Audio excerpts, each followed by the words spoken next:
So we are in the airport, and our flight is not here at all.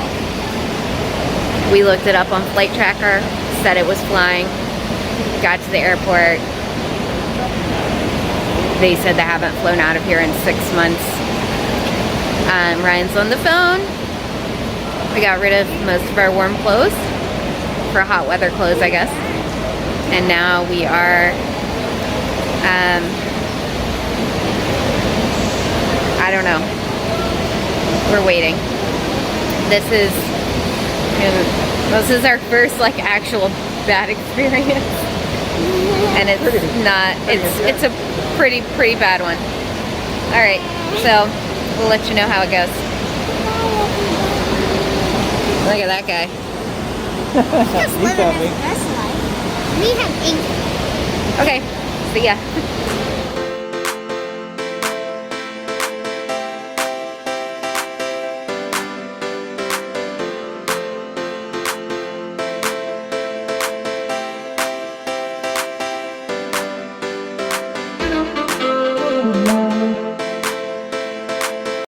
Hey guys, we have a I'm out of breath from running in the airport. We have a super crazy story for you.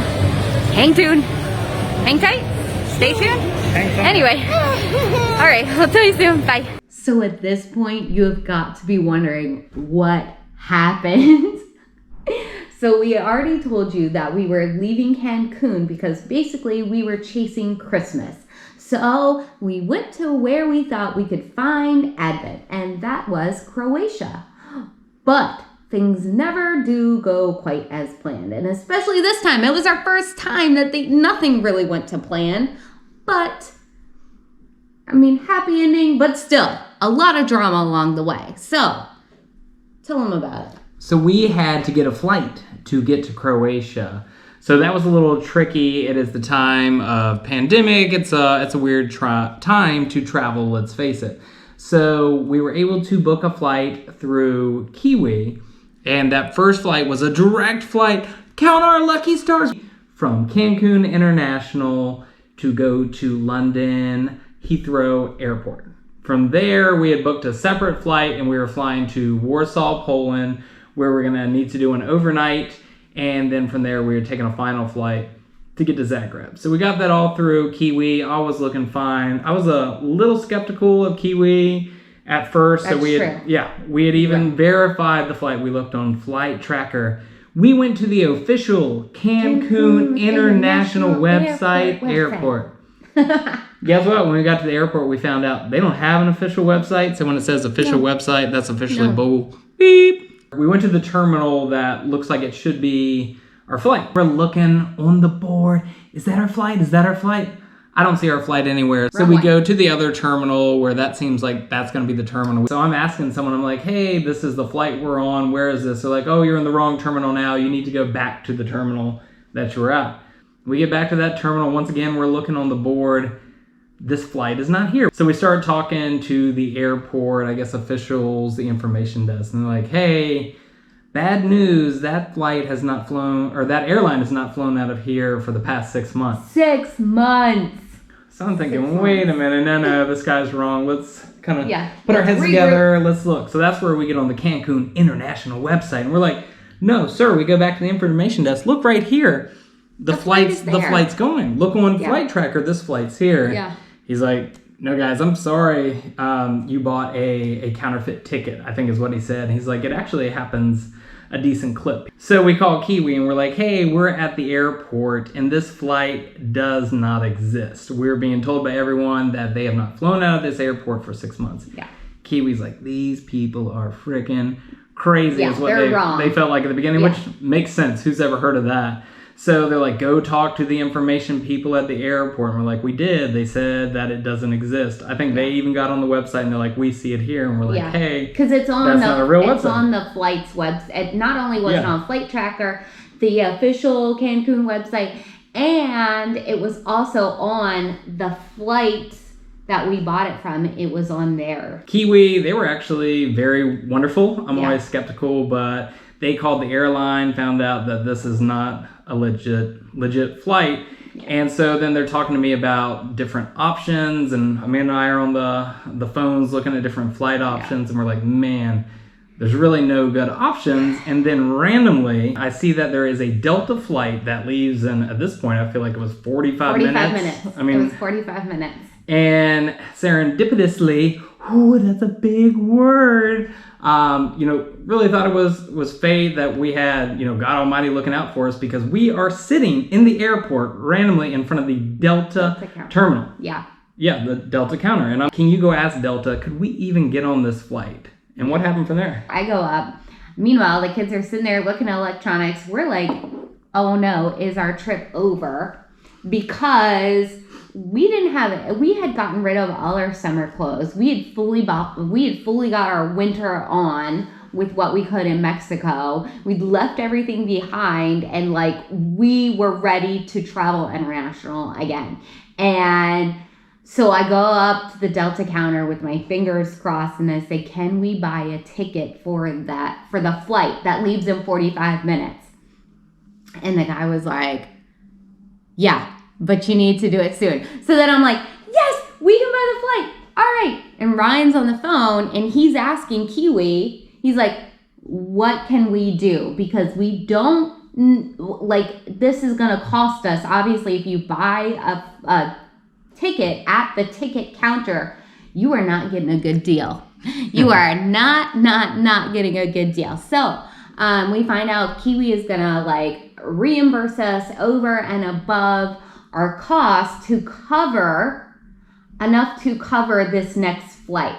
So we bought the ticket right there at the counter. And so we're going, and I felt like the ticket guy was moving slow as molasses as he's trying. Have you guys seen Zootopia? Yeah.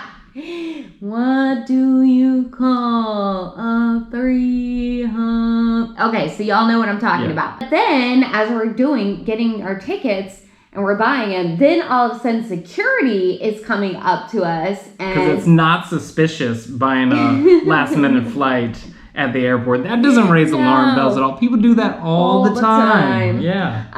So the security comes up and he's like, hey, so let me ask you, why are you buying this ticket last minute? Where are you going? Why are you flying there? And, our story is totally common, so he totally just got it. He's like, just kidding. You're he's traveling the whole year? That doesn't make, in that makes no 2020? sense. It's a pandemic? What? No, that doesn't make sense. Yeah. So we go, and eventually it was fine. I mean, it didn't take that long, and it was very kind of him to come up and interview us while we were getting the ticket. Because our flight was literally going to leave. So he did that. So he put our little security tags on each of our passports so we could go through really quickly. And luckily the security lines were very short. And so we quickly filled out our health declarations, and then we ran and hooked it, which is where you saw us last, is we hooked it to our flight. And so that's where we are. We made it to our flight. Which now the flight changed from being a direct flight where we were flying from Cancun International to Atlanta, and then we were going to the London airport. So that is where we pick up, right on the plane to London. So come along. All right, everybody. So welcome to flying during COVID. Kind of means you're flying lonesome and by yourself.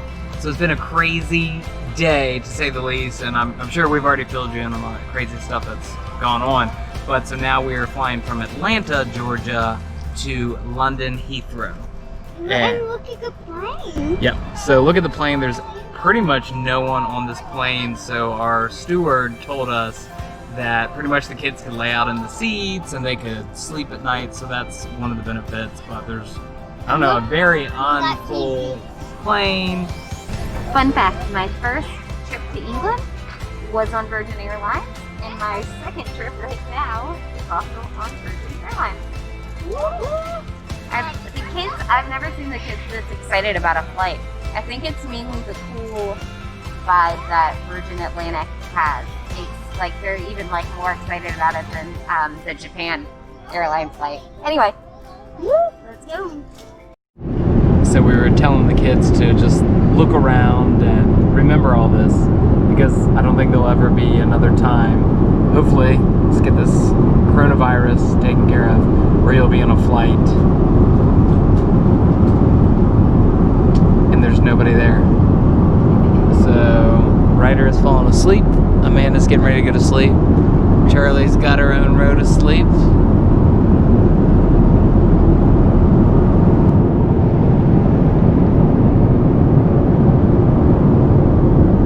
Flight is empty, so what a weird time to travel, but that's the reality now.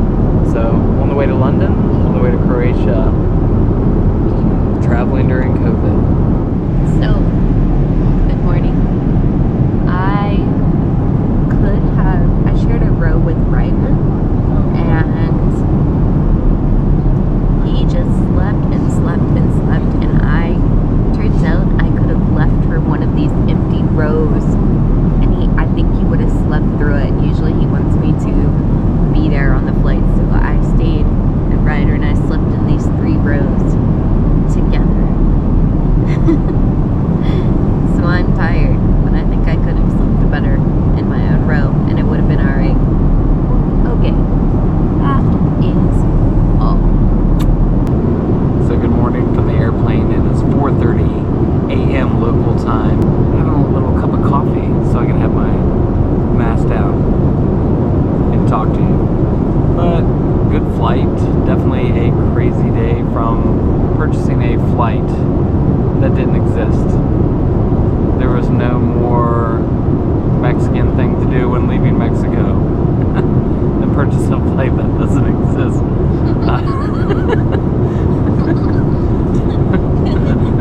Sounds kind of bad, but in Mexico you really never know what's going to happen. Expect the unexpected. So there's that. So that happened, but we worked it all out. We're going to London Heathrow, which is where our airport is, which is where our second flight, or now our third flight, is to Croatia, or to Warsaw, Poland to Croatia. I'm confused. We'll summarize in the comments. Ding, ding, ding, ding, ding. These are all the places we're going to get to Croatia, but good flight, making our way. So cheers to you guys. That's all I got, just an update. What? That weird lady's pointing at us. I'm gonna go talk to her. Some sort of club, I think. I'll have to chat with her about. So, we'll see. Just kidding, have to edit that part out. Alright, so we're at the Heathrow Airport, and we're outside Terminal 3, which is where the Aero Hotel is. And it's like the zombie apocalypse in this piece. So you see where everyone used to arrive and go to get on the airplane. Nobody is here. And then there's these good looking folks getting ready to go to the hotel. So we just wanted to update real quick, because it's pretty crazy. You'll never see this out here. So hopefully that's what we got. See this again. Yeah. So Heathrow Airport, deserted and not dessert. Dad jokes. Bye to the hotel. Hello and welcome to the Aero Hotel in the London Heathrow Airport. And we are about to head in the room, and this is nice because you can actually rent these rooms You can actually rent the rooms for... Just please open. Just open the door. Traveling with kids. Hashtag. So the airports are super empty. It was almost eerie coming in today. It reminds you of something out of like the zombie apocalypse. So this is a little bit about what the airport looks like. You have to keep a space every other seat. The restaurants are only takeaway, which is kind of ironic in many ways. You get your takeaway and you can't sit in the restaurant, so you have to sit where the seats are, which means you sit a lot closer to people than you would in the restaurant. But kind of interesting, lots of sanitary stations, not many people, kind of a weird time to travel, but seems safe. Say it again, tell us. I wonder what will happen when you sleep at the airport. You'll find out tonight. So welcome to the Poland airport where we will be spending the next 12 hours. And so the first order of business is testing the beds. And by beds, Benches. I mean these beautiful metal benches. This is where you have 3 benches together so we can put the kids in there. So downstairs on the other level is plastic benches, so plastic beds if you will, and we're gonna do the lay test and see which one is more comfortable to figure out where we're gonna sleep tonight. So, this is the first bed. Oh, let's see how it feels. Oh, it's glorious. And Ellie jumped with me. So this is the first bed, a little comfortable. Not comfortable. There's a little Ellie on me, but we'll go try the downstairs bed and see how that feels. All right, so this is our next set of beds. Right, let's not walk all over them, please. All right, Ellie, so what do you think? I like it. You like it? But, I like the metal ones better. You like the metal ones But better? I do like the area of this. Okay, so if you could have the metal beds down here, So these are you'd be hard better. Also. All right, so I'm gonna try the plastic beds right here. They have like a weird curve in the middle. Oh yeah, these are not as comfortable. So there's little spaces between the bed, little curves, and it feels I'll sleep on awful. the carpet. So the metal beds are where it's at in Warsaw, Poland. All right, so this is Dinner of Champions. No restaurants are open. So we have your Snickers, your Twix bars. They are for the currency here, which comes out to about $1 US. So Or as you far as can buy airports go, that's pretty good. Twix. Get yourself some fake Twix. Get some fake Twix. They have fake Twix, They fake got Kit Kats as well. Same color, same red logo, same white around. But it's TXX. It's not Twix. Not Don't worry. Twix. Nope. Oh, look And at then you have sandwiches. Those are about $2.60. That's probably what I'll be eating tonight. And then you have a coffee machine as well to get your coffee and espresso and tea and hot chocolate in the morning. So it is 1:32 a.m. in Warsaw, Poland. And the kids are still playing some video games because we're all thrown off because we're on Mexico time frame. But it's super empty, so this is what it looks like. We're gonna try and go to bed. But this is Warsaw, Poland right now. All right, so good morning, everyone. It's about 5 a.m. at Warsaw, Poland Airport, and the kids are asleep. Apparently, Ryder just went to sleep. I was asleep too, but Ryder was kind of crazy, so Mama stayed up with him and got him to sleep. So they just turned on the lights a little bit ago, but we're all tired. Especially Amanda, poor girl, taking one for the team. But this is what it looks like at 5 o'clock in Poland.